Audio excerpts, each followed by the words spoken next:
Three, two, one. Hey there, and welcome back to another episode of This Guy's Thoughts. As usual, I do appreciate swinging by and watching another video.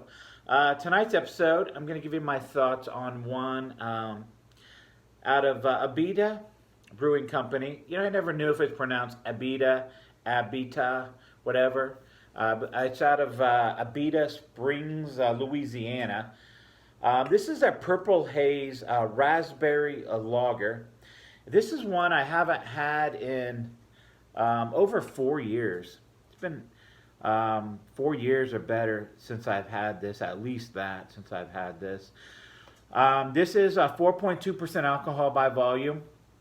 So just probably not much more than, you know, a Bud Light, a Miller Light, a Coors Light if you're rating some type of lager with them. As far as ABV. As far as the artwork on this, though, I'm going to give this a 4 out of 5. I like the, you know, the purple haze, the psychedelic, hippie overtone to the artwork here. So, 4 out of 5. Typical Abita, if that's how you actually pronounce it, bottle cap there. Purple one. Now, I've had a few of these brews from these guys. But man, it's probably been 2014 since I've actually had the Purple Haze. So I seen it on the shelf. I believe this is actually maybe Kroger build your own 6-pack for like $9.99. So fairly good price point on it. If I was buying a 6-pack of it, it's probably around the $10 price range, $10-11 price range in my area. So we're gonna go ahead and crack this open, and I remember absolutely nothing about this the first time I had it, and I'm just gonna use the shaker pint glass for this here. So I'm actually hoping for a good tasting lager. I'm being honest here. I'm expecting nothing extremely special about it. Just hoping for a good drinker. Very watery looking in the pour here. As I'd expect for a 4.2% lager. Extremely clear. A little bit more of a purple tint to it than I thought. Actually, it looks like tea. When I hold it up to the light, it just looks like a glass of tea, honestly. But there is kind of a purplish tint to it. Just a faint purple. It's pretty much a white head with just a purple tint to it. About a finger there on the head of this thing. Nose-wise, raspberry.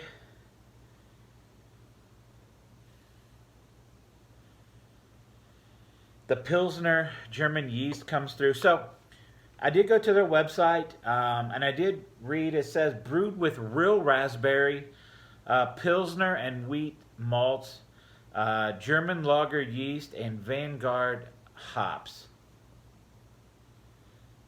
So it's that typical, I don't want to say generic lager, generic pilsner aroma, but that's pretty much what it is.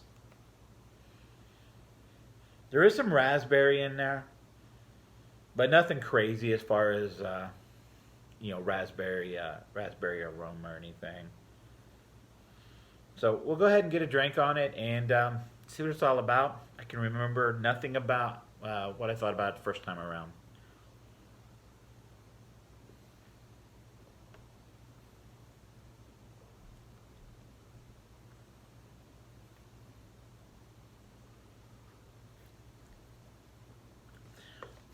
Extremely light, watery body, as expected.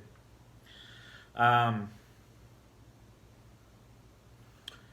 not a Bud Light person, although I did drink a Bud Light a few weeks back. Went out to dinner and they had them on 22 ounces on sale for dirt cheap. I think I was eating wings or something spicy. And pretty much when I'm eating a spicy food, man, I don't want to pay for an expensive beer because my taste buds are shot anyhow. So I went a step above water and got a light beer. Um, this here, it just kind of tastes like your typical Miller Lite, Coors Light, Bud Light with some raspberry, with raspberry flavor in it, a raspberry syrup in it. And it's at 4.2% light lager, or lager. I call it a light lager. So it is what it is. If this was ice cold, so whenever I drink any of those lighter beers, I need it to be ice cold. If this was ice cold on a summer day, it would be enjoyable.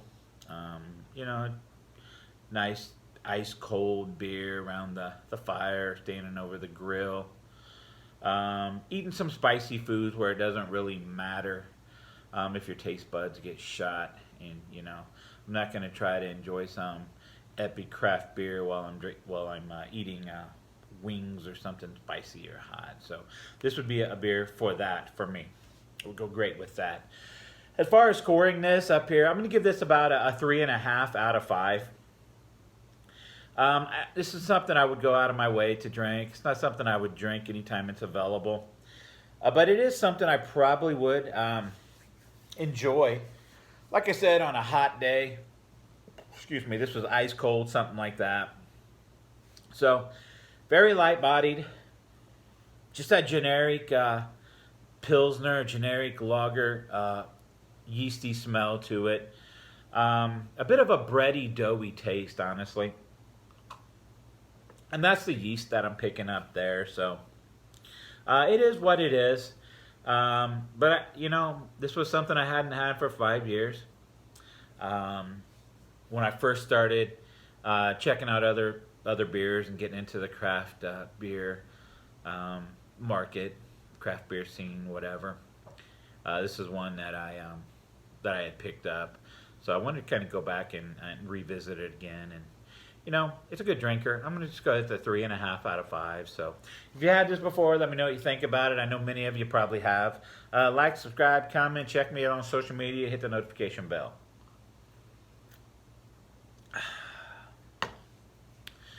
That's my thoughts.